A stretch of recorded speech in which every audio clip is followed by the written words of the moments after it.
Ay, a ver, ¿esto se podrá aprobar? Va a estar complicado, lo veo yo. La Secretaría de Educación Pública de Puebla informó que ordenó la suspensión de una maestra. Esta maestra en Puebla da clases de bachillerato. Es maestra de matemáticas y cálculo. La están acusando de hostigamiento a un alumno. Ahora dicen bullying. Aldo Clavel, que se suicidó, dicen sus papás, debido a las humillaciones, burlas y violencia que ejercía contra el estudiante. Los padres exponen que en 5 ocasiones acudieron ante los directivos del plantel para denunciar el maltrato que imponía la maestra de matemáticas en contra de su hijo, pero que las quejas nunca fueron atendidas y el joven acabó suicidándose el día 17 de junio.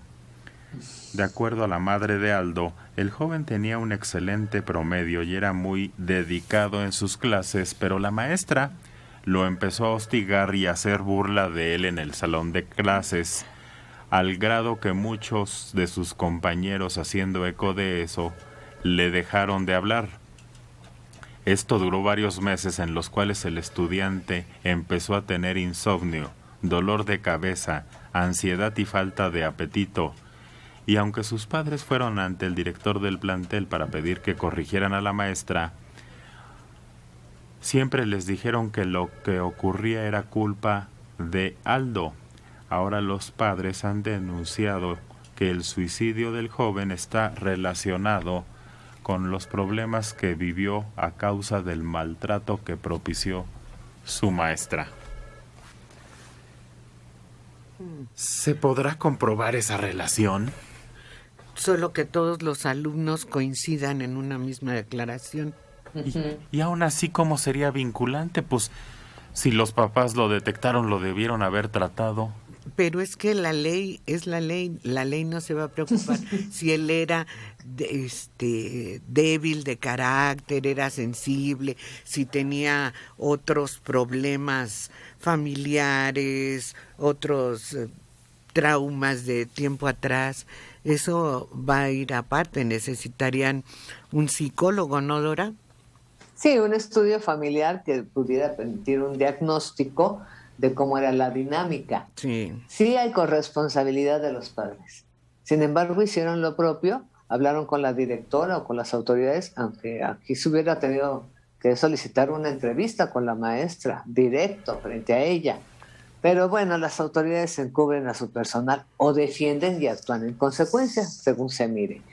Yo creo que si el resto del grupo se une, como menciona Adela, y en lo personal hacen denuncias que también pudieron haber sufrido algún tipo de agresión, no continuamente, como en el caso de Aldo, sí se llegara a una responsabilidad moral, en donde cualquier ataque que tengas en contra de tus alumnos, física, moral, sexual o socialmente, puede ser castigado.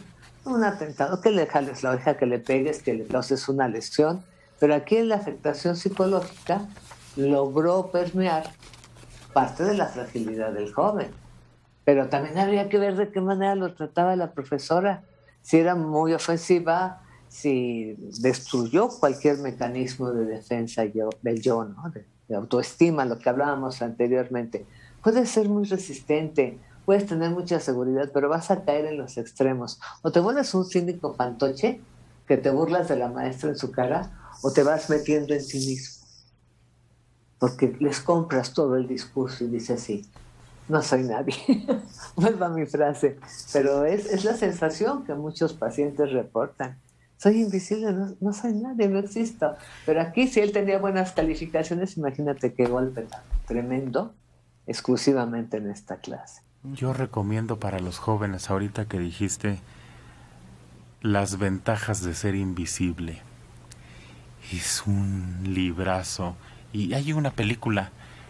Sí, que también es buena, ¿eh? Fíjate que cómo cambiaron los tiempos. Yo me acuerdo que mi profesor de quinto de primaria, el profesor Corona, que además se peinaba como queso Oaxaca, nos jalaba de las patillas. Y luego el de sexto, José Luis, no recuerdo el apellido, nos aventaba el borrador, o si estabas hablando de repente agarraba un gis y nos tiraba, si te pegaba en la cabeza y eso, pues ya ni modo, y pues aguantaba uno candela. Uy, Alejandro, yo todavía sufrí castigos.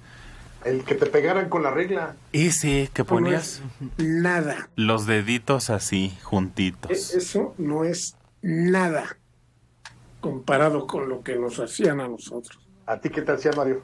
Bueno, en primer lugar, había una palmeta de madera y con eso te recargabas a la pared y te pegaban en la parte superior de las asentaderas. Duro, no creas que cualquier cosa. Luego tenían otra palmeta hecha de suela neolite, y así se llamaba, la neolite. Esa te podían pegar en la mano o también en la retaguardia.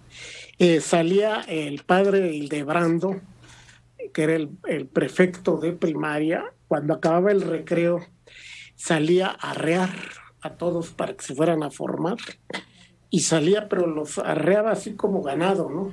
Y con la neolite en ristre, y órale, corría por todo el patio de recreo, persiguiendo todo el mundo, huía del padre Hildebrando.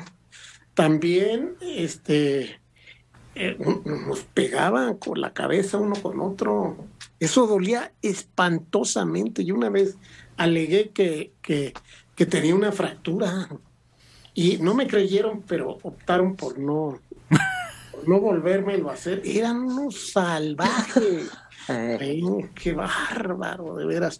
El padre Burton usaba una reglita metálica para pegarle en los nudillos. O sea, espantosa, ¿no? Ahí sí no se medían en el maltrato a los estudiantes en el Tepeyac, colegio del Tepeyac. Pero es que era común. El borrador que pegaba era dolorosísimo. A mí, ya lo he platicado, ¿no?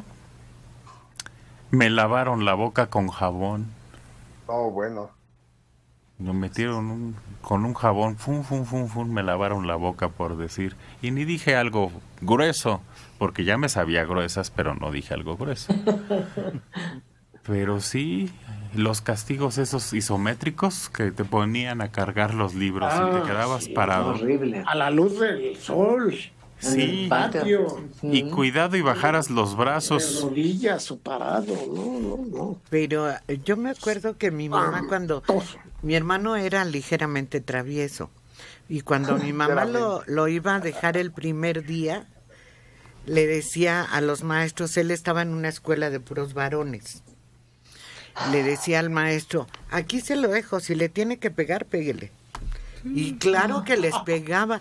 El maestro Ortega, que fue su maestro de sexto año, agarraba la regla esa de madera que tienen los maestros, que utilizan los maestros para el pizarrón, y le decía, ¿cuántos grados quieres el golpe? Y pues los niños no sabían exactamente cuál era la fuerza que adquiría la regla, y les dejaba marcada la regla en las pompas. Sí, y no se quejaban los papás, es decir, nunca se el quejó, borradorazo, la patilla o los golpes así con los dedos juntos. No, se quejaron mis papás y eso mi mamá, cuando me lavaron la boca con jabón, pero nada más. Sí, no sé. Todos los demás les parecían, pues, castigos. Porque esa paleta también había, era como esa paleta para jugar rugby. Ping pong. No, rugby, porque es la era tabla de los Simpsons. Si hablan, tabla. Si no responden bien, tabla, ¿no? Pues sí, pero era normal. Pero ¿sabes cuál es el problema? Que no te puedo contar cuántas me dieron y no se me quitaba. No. Pues no, porque te haces... Al revés. Hoy en día, resiliente. Además, son como un asunto de rebeldía. Al revés, cuando te daban, más te ponías... Se establece una lucha de poder entre la autoridad y la víctima. Y a ver quién puede más. Es el niño al que le pegan y se le queda viendo en una mirada de reto y no llora. Pero si observas el resto de su temperatura, la transpiración, las manos en puño, la oclusión trabada, puedes ver la ira contenida, pero no lloran. Y en ese reto de autoridad se va forjando un carácter muy fuerte. Y creo que muchos padres tuvieron miedo a eso. Pero como era el profesor o la maestra la que golpeaba, yo no te toco, pero allá te dan hasta lo que no. Cuando ese tipo de modificación de conducta, de educación y modificar lo que no, es en el hogar, no permitir que nadie agreda a tu hijo. Pero como ustedes dicen, era otra época y hoy los tres han mencionado castigos muy duros, los tres. Y hoy los tres están aquí, sanos, salvos, preparados, felices, con cierta estabilidad, con todo lo que la vida conlleva. Pero la corrección o la forma en que los limitaron y el apoyo de los padres o la indiferencia da por resultado a lo mejor al tiempo el que vayan y reflexionen de que no estuvo tan mal, entre comillas. No, yo no dije que estuviera mal, simplemente dije que los castigos que decía Alejandro no eran nada comparados con los que yo sufrí, claro, 20 años antes, ¿no? Y así pues, es lógico que... Y ahora, ¿qué tan bueno es eso? No sé. Ay, mira, yo conocí un caso, era Jorge González Biestro, era hermano de uno de los locos del ritmo, González también, y vivían por ahí. Él resistió en la tercero de secundaria y segundo, tercero de secundaria y primero todas las presiones para que se cortara el pelo, porque andaba pelado a la Elvis Presley, ¿no? Con sus pastillas y todo, y bien envaselinado y todo. Y nunca, por más que lo tormentaron, lo expulsaron, lo corrieron, nunca aceptó que lo pelaran. Y como era fuerte, no lo podían obligar. Pues y resistió y no lo corrieron. Ganó. Él triunfó. Pues qué buena escuela en la que ibas, porque en la mía te agarraban y te daban el tijeretazo. Exacto, y ya no tenías... No alegaban. Salida. Sí, nada. En el momento en que te podían agarrar de atrás... Te rompía el hocico. Te daban el tijeretazo. Y en la secundaria ya no había castigos físicos porque ya uno se ponía a golpes. Bravo. Bueno, así ese era el caso. Pero acá, no, te agarraban, te cortaban. Y lo que me acordé es que, fíjate, amigos desertaron de la pandilla por los golpes y todo, yo nunca.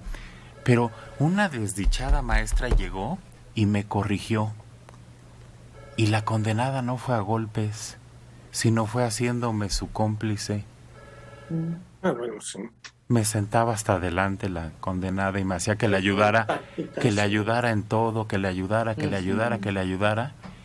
Y esa fue la que me corrigió. Lo malo es que era sustituta y se fue muy pronto. Sí. Fíjate, así le hicieron con Arturo Sama, que era compañero mío desde la primaria. Después fue líder estudiantil y estuvo en el bote en el 68. Pero él, el maestro de civismo, lo hizo una especie de su delegado de disciplina y él tomaba lista y demás y así lo controlaba. ¿Y no necesitó golpes? No, le daban la atención que en casa no le daban, compensaban todo. Sí.